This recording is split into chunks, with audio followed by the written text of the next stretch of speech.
Magandang araw mga kaibigan, ito pong muli ang inyong abang lingkod sa Pang Eskwalbularyo at ngayon po ay ating tatalakayin ng tungkol sa medyo hindi pagkakaunawaan po tungkol dito sa social amelioration program po ng DSWD. Okay, so bago pa ang lahat, panoorin po natin mula sa Facebook yung isang video ni Senator Peter Alan Cayetano na nagpapaliwanag po tungkol po sa kung sino-sino ang makakatanggap ng cash grant mula sa DSWD. Okay, so sa-share ko po yung aking screen.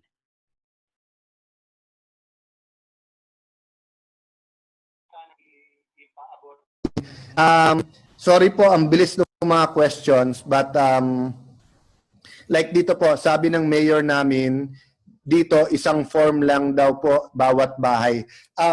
Sorry po, I don't know who your mayor is, but kung nakikinig siya, sir, pakibaguhin po yan kasi yung form po per household, hindi per house. So meaning kung sa isang bahay, meron pong nagre-renta doon at tatlo sila, lalaki at babae, mag-asawa at yung anak, isang household yon. Yung may-ari na pamilya, nandun, tatlo anak, sa isang household yon.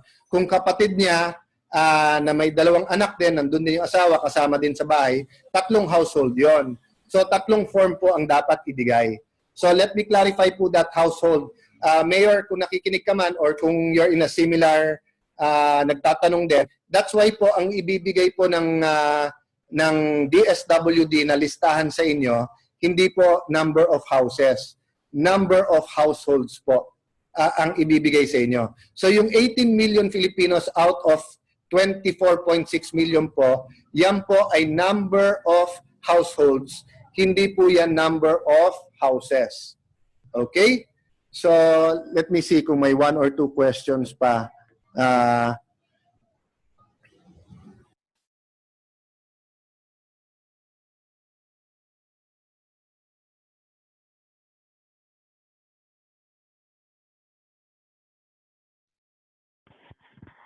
Okay mga kaibigan, so yan po ating napakinggan ang pahayag ni Senator Peter Alan Cayetano tungkol po sa kung sino makakatanggap. Ang sabi po doon, lahat ng household bibigyan. Kung tatlong household ang nasa isang bahay, tatlong card ang makukuha nila. So yan po kasi mga kaibigan yung parang ginagamit o parang sinasangkalan ng mga tao na bakit hindi sila makakatanggap. Kasi sa totoo lang po, marami pong hindi makakatanggap. Dahil marami pong programa ang gobyerno. Mamaya ipapaliwanag ko po kung ano yung ibig sabihin. Sa ngayon, panoorin po muna natin yung tungkol po naman sa pahayag ng isang kapitan na bumabatikos po sa pahayag ni Senator Alan Peter Cayetano. Okay, so sa-share po ulit natin yung ating screen para sa isang page.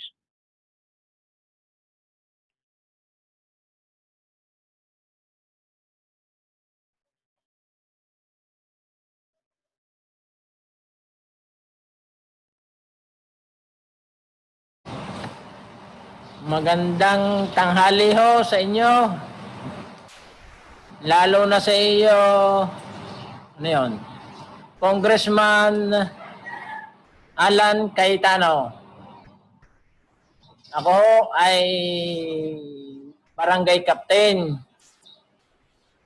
Nahihirapan ho akong magpaliwanag sa mga tao. Yung sinasabi mong lahat ng pamilya ay bibigyan, ay hindi naman totoo.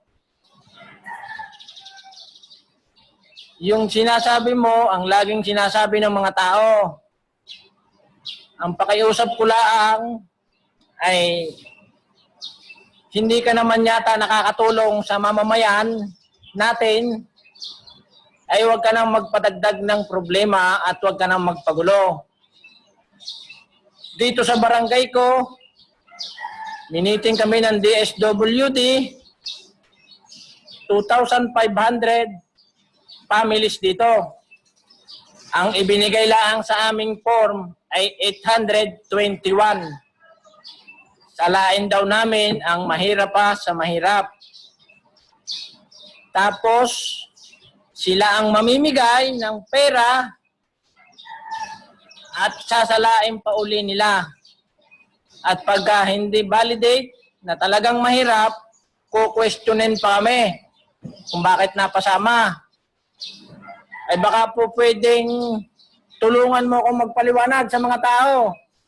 At laging ang pinangahawakan nila ay yung sinabi mo. Kaya ang pakiusap ko sa iyo, Alan Cayetano, bago ka magsalita, antayin mo muna yung memo na nadating. Hindi ka na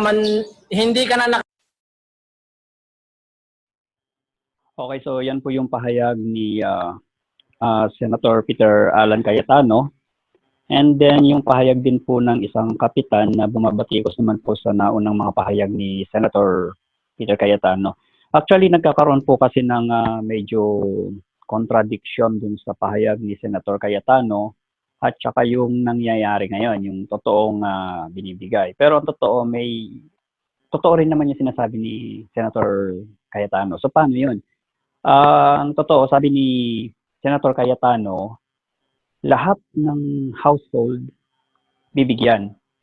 Hindi porke isang bahay, isang card, hindi ganon. So ganon nga po yung mangyayari. Dapat titingnan ng mga barangay officials, yung mga maglilista, kung qualified ba.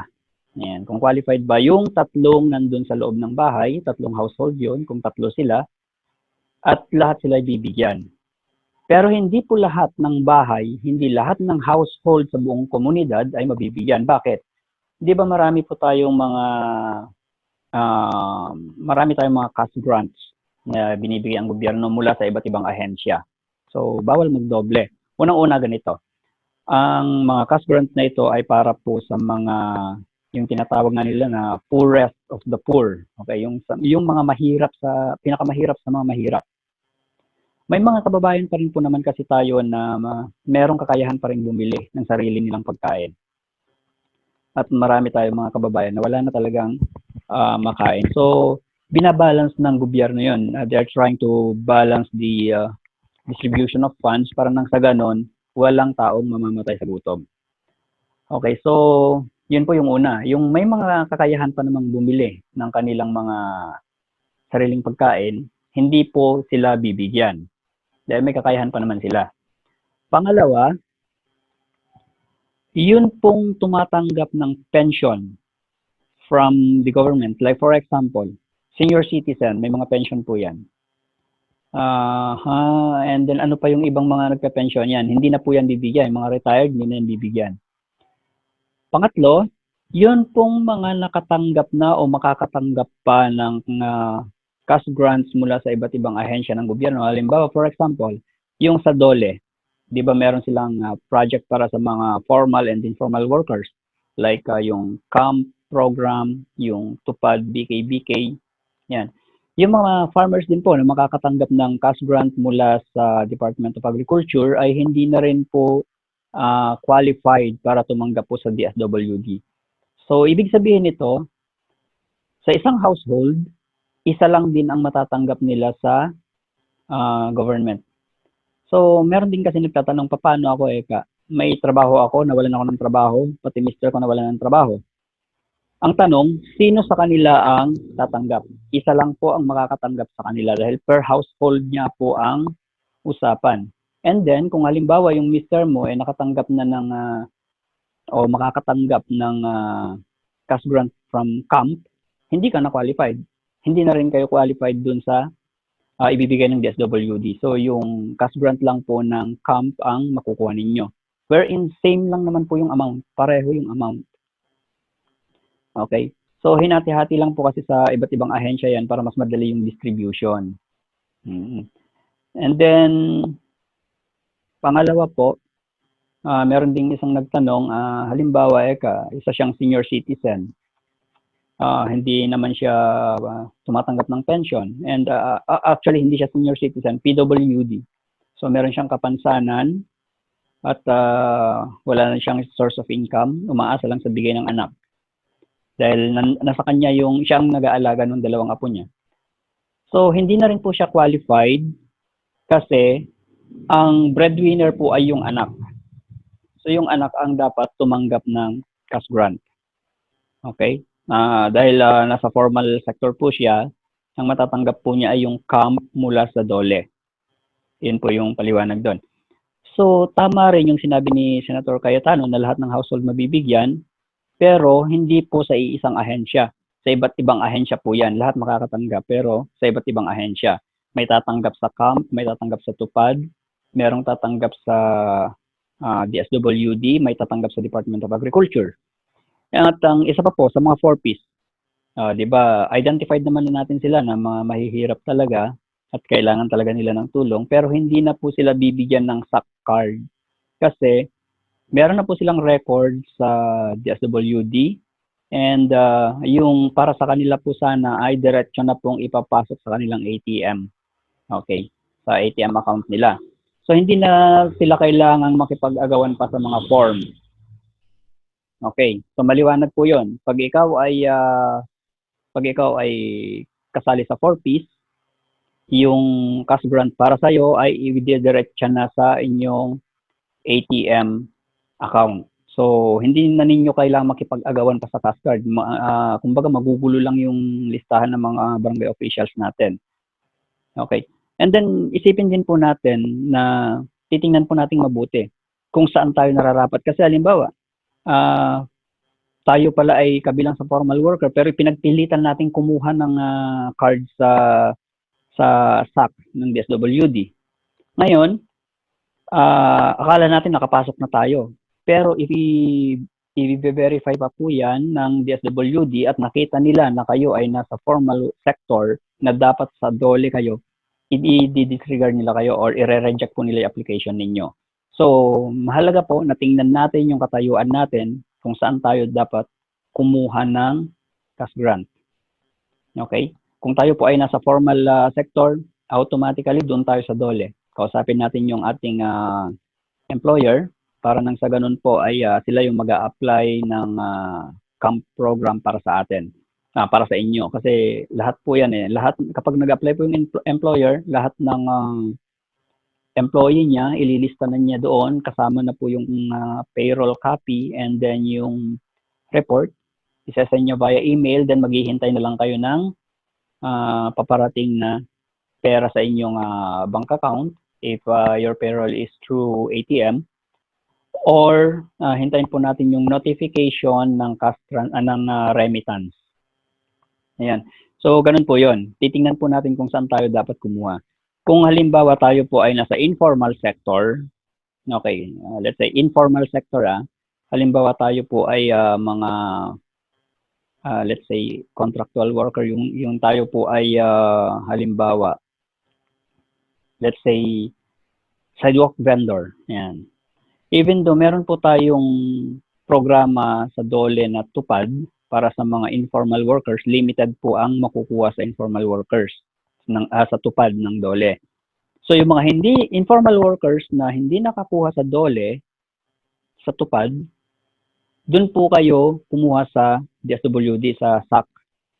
Okay, ano yun? AISC. Ayan, doon po kayo kumuha. Pero kung kayo naman po ay nakapag-apply na at natanggap na kayo sa tupad, wag na po kayo makipagpilitan, makipagsiksikan pa sa DSWD. Dahil ang mangyayari po dyan, magugulo lang po yung distribution. Okay? Hindi rin lang naman po kayo ma-approve, i-reject din lang kayo dahil i-verify pa po yung inyong application. Okay? I-screen pa po yan. So, maliwanag po yon. And then, isa po doon sa exclusion, doon sa sinabi ni Senator Peter Alan Cayetano, ay yun pong mga government workers. Okay. Ikaw man, nakalagay po doon sa guidelines na ikaw man ay regular employee, ikaw man ay contractual, or ikaw ay job order, hindi ka makakatanggap ng SAC sa DSWD. And then, mga pulis, mga sundalo, teachers, doctors and nurse, hindi po yan bibigyan ng cash grants. Bakit? Kasi sila po ay tuloy-tuloy na tumatanggap. Ngayon, kung sakali po na in the case po ng mga job orders na no work, no pay, o kaya mga contractual na no work, no pay, pero sa gobyerno sila, sa mga government offices, kausapin po ninyo yung boss ninyo kung ano po ang remedyo, kung po pwede bang bigyan nila kayo ng benepisyo or something, or pwede silang mag-apply sa Di ba may mga kwan po tayo, may mga parang financial assistance sa mga provincial government natin. Pwede pong ganun. Pwede nilang i-remedyo yan. Or pwede po sigurong i-apply nila kayo sa camp program. Okay, camp program ng DOLE. Okay, so kausapin po ninyo yung employer ninyo kung ano po yung remedyo na pwede niyang gawin para sa inyo.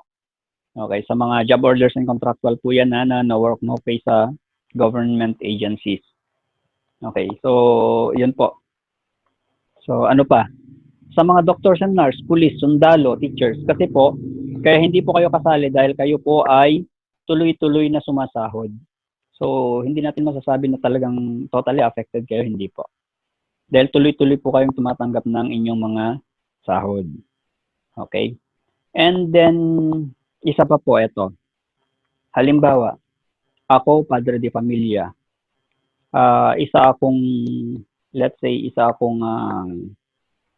sidewalk vendor. Pero ang asawa ko teacher. Hindi rin ako qualified na tumanggap. Bakit? Dahil isa lang po sa isang household ang pwedeng tumanggap. Ngayon, yung asawa ko po ay hindi qualified dahil nga siya ay may tinatanggap na sweldo. So ako po ay hindi qualified. Ganun po yun. So ang tinitingnan po talaga dito ay yung talagang walang income, walang pumapasok na income. As in zero. Yun po yung binibigyan ng cash grant. So maliwanag po yun. Ngayon kung kayo po ay may mga pumapasok naman pong income, let's say for example, owner ka ng sari-sari store, nakalagay po sa guideline na yung mga sari-sari store owner ay kasali, pwedeng bigyan. Pero explicitly expressed naman na sinabi na yung mga sari-sari store na nag-ooperate pa rin o nagbubukas pa rin, nagtitinda pa rin, ay hindi kasali sa cash grant. Hindi sila bibigyan. Dahil syempre, nagtitinda pa rin sila, ibig sabihin, kumikita pa rin sila. Okay? So, ang mga sari-sari store, yung mga totally nagsarado lang ang mabibigyan. Yung mga nagtitinda pa rin, hindi po sila mabibigyan. Okay, so yun po yung isa. So, yun lang po mga kaibigan. Titingnan po natin kung saan tayo lulugar, saan tayo dapat kumuha ng ating mga cash grants. Dahil marami pong mga kanyan. Yung ibang mga farmers po, kasali sila yung mga farmers natin, malilit na farmers, kasali po sila sa cash grant ng DSWD provided hindi pa sila nakakuha at hindi makakakuha ng cash grant from Department of Agriculture. Yun po yung kondisyon. Okay, so makikita po natin lahat may kondisyon. Ang isang household ay isang beses lang dapat tumanggap ng cash grant mula sa gobyerno sa kahit na anong ahensya yan. Basta nakatanggap ka na kahit anong ahensya, hindi ka na pwedeng tumanggap ulit. At maliwanag naman yung sinabi ni Senator Peter Alan Cayetano na first batch pa lang to, may second batch pa tayo sa Mayo. Ibig sabihin, ito parang kanto paunang salita nila na extend talaga ang ECQ. So asahan po natin na may extend pang ECQ dahil nga po sa papataas na bilang ng mga infected, PUM and PUI, dahil na rin po sa katigasan ng ulo ng iba sa atin sa mga pasaway. So patuloy pa rin dumadami ang mga infected, mga PUM at PUI. Opo. Patuloy na dumadami dahil marami pa rin po ang pasaway. So nakikita ko nga po ang total solution dito para makontamina talaga, mapigil talaga yung tuluyang paglaganap ng virus na ito ay number 1, total lockdown. Walang lalabas. Mawawala ng silbiyang quarantine pass. Wala talagang lalabas kahit sino. Mga pulis lang ang nandyan sa labas.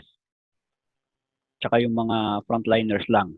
Pag may nakitang lumabas, huli. Okay, so paano yung pagkain nila? Ihahatid ngayon ng mga frontliners sa bahay yung mga relief goods at kung ano-ano pa. Okay po. Yun lang ang nakikita kong solusyon dito. Dahil kahit anuhin natin, masyado tayong masyadong makuha ng demokrasya natin dito, maluwag. Masyado na ang demokrasya sa atin. Na alam mo yung point na bawal na nga ginagawa mo pa. And then isa rin po kasi marami rin naman po kasi kaya naman nagpapasaway itong ating mga kababayan. Aminin man natin na o hindi, may mga lugar na hindi ko alam kung ano yung mga barangay officials nila o kaya yung mga municipal officials nila na Nako, may alam nga ako diyan eh. May alam ako diyan ha. Eto, binabas nga ako eh. Binabas ako dahil pinuna ko talaga. Pinangalanan ko kasi imagine, okay, namigay sila kahapon lang. Kahapon is April 5, ha? First first ever na batch ng relief goods, April 5.